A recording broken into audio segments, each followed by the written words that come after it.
Okay,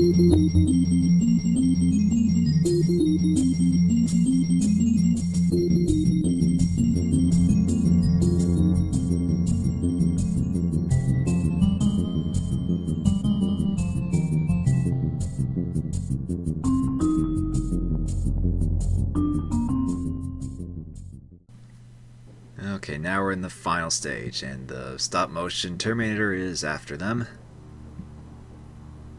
Can you tell me where they are, fellow robots? No? Well, then I'll just have to... Oh, there they are. Yeah, at this point the Terminator was damaged, but still more than capable of going after Kyle and Sarah. And Kyle is in pretty bad shape too. But he's still going to hold out his own against this thing with a lead pipe of all things. Because when you're fighting a Terminator, a lead or steel, I'm not sure what it is, a steel pipe would be very effective against that. And of course it just cuts away before Kyle gets owned, essentially.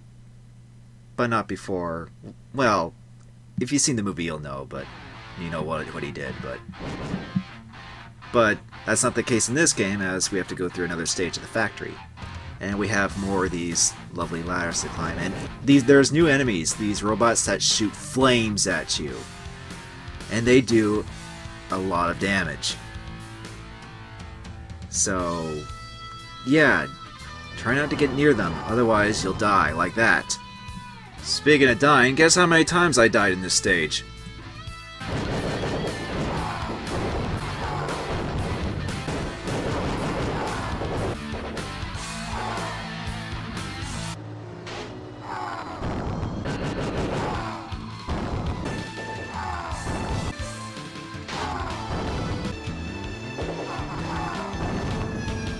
If you guessed all my lives, you'd be right!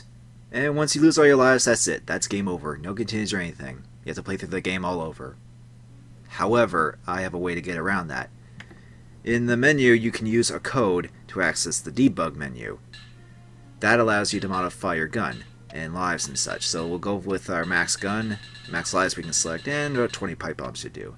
However, we need to input another code where you can do a level select and select the final level. If you want to know what these codes are, you can just go up on GameFAQs.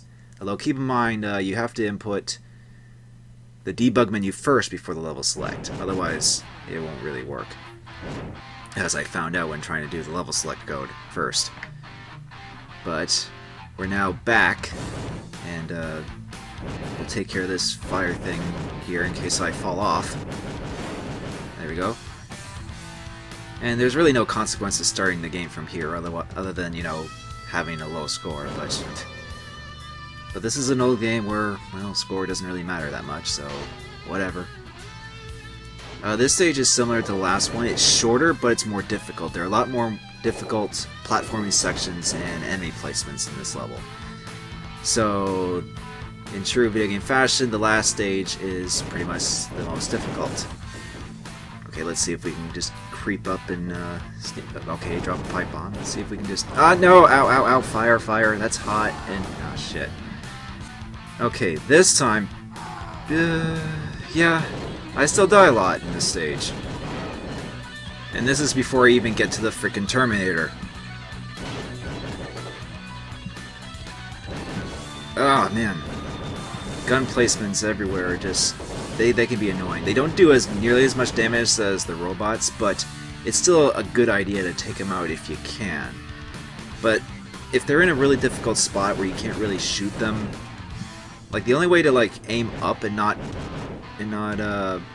move is to jump and shoot, but that doesn't really work that well. And these platforms here, you're riding this, I guess, container. When it goes over those light fixtures, that's when you want to jump. Ah. See, I missed there. It's kind of like in Mega Man, where there are platforms that'll they'll try and drop you when it goes over certain things. So it's just all about timing. But of course, I have a little bit of issues jumping in this game for whatever reason. But it's nothing I can't really get past eventually. So let's ride this molten steel bucket thing again.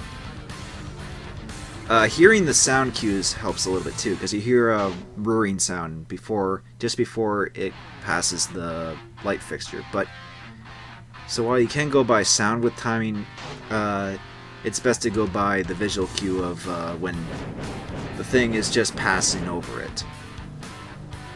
Like there. You pretty much have to jump as soon as the thing opens, otherwise you just have enough jumping hang time to land back down when the bucket closes again. And we just have to pass through one more. There we go. And now I'm being very cautious here because I don't want to die and do all that all over again. Waiting for the fireballs even though they didn't come. And like there, the gun fixtures there are a problem. And of course we got several conveyor belts that don't help much either. And oh, jeez, that's pretty nerve-wracking right there with the whole narrow platforms and everything.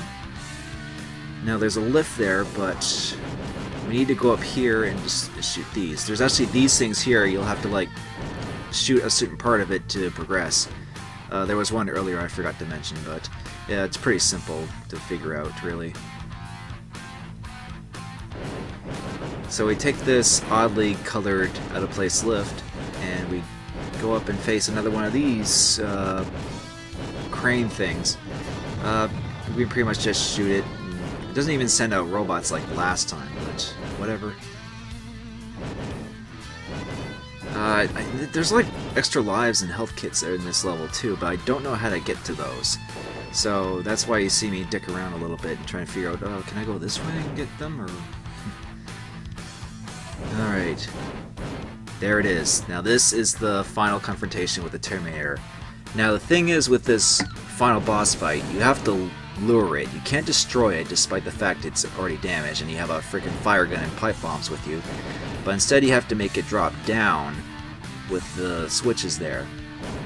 And we can't go that way, but unfortunately he's right there blocking our path towards the switch, and we get killed if we go near him, of course.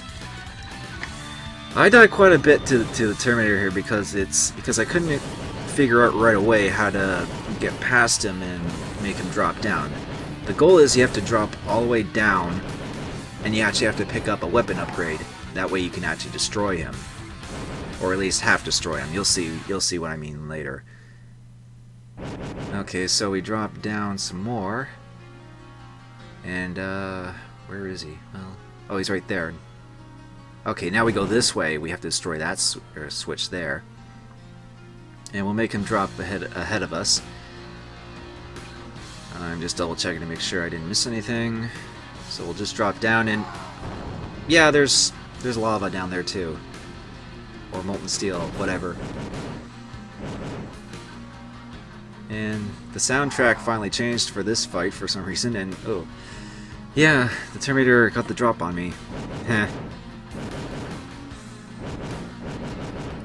Okay, there. Okay, now we'll wait for him to drop, and oh, yeah. The worst part is if you get cornered by him. You don't want to get cornered by him because you can't really jump over him.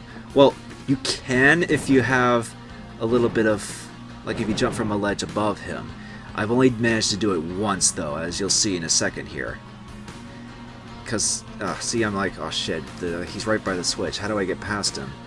So now I'm just like, well, shit, how do I do this without losing even more lives and getting another game over and have to re-record this whole stage again? I could just jump over him just like that. The timing for jumping over him is, as you can imagine, very tricky because he is a very tall sprite and his hitbox, you have to try and jump over his hitbox, and that could be a little bit of a problem. Now we pick up a grenade launcher. It makes a funny sound, which means we can fire one off, and after 2 hits with it, Terminator gets blown up into half, and he, instead of coming to us to finish us off, he goes after Sarah, since that's his prime directive. And we did it! We beat the Terminator. Now we can watch the final FMV.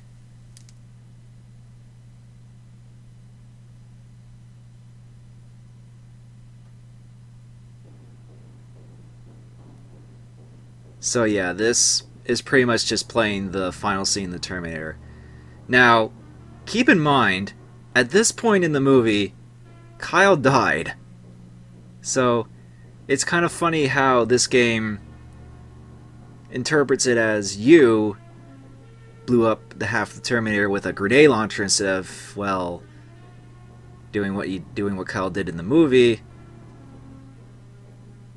But again, that's just taking liberties of, you know, adapting a game like this from the movie. And thus Kyle Reese drives off into the sunset. Or, no, wait, that's actually Sarah. Kyle's dead. Oops. Oh well. So, that was the Terminator, guys. I hope you enjoyed me playing this game, and I enjoy this game quite a bit. If you're a fan of the Terminator series, this is by far probably, to me, it's probably the best Terminator game out there, really, in terms of just simple shooting, jumping, platforming kind of thing. And I do recommend this game if you have a Sega CD, you know, if you want a game that isn't a shitty FMV game. Thanks Zero for 60-Bit Winter. It was quite fun to do these games for your little Let's Play event. Thank you Angel Halo for giving me this game. Quite a good Sega CD game if I do say so myself. And the next Let's Play, or I feel like playing, won't be for a while, and I'll be working on reviews, so don't worry about that, guys. Until then, I'll see you later. Thanks for watching.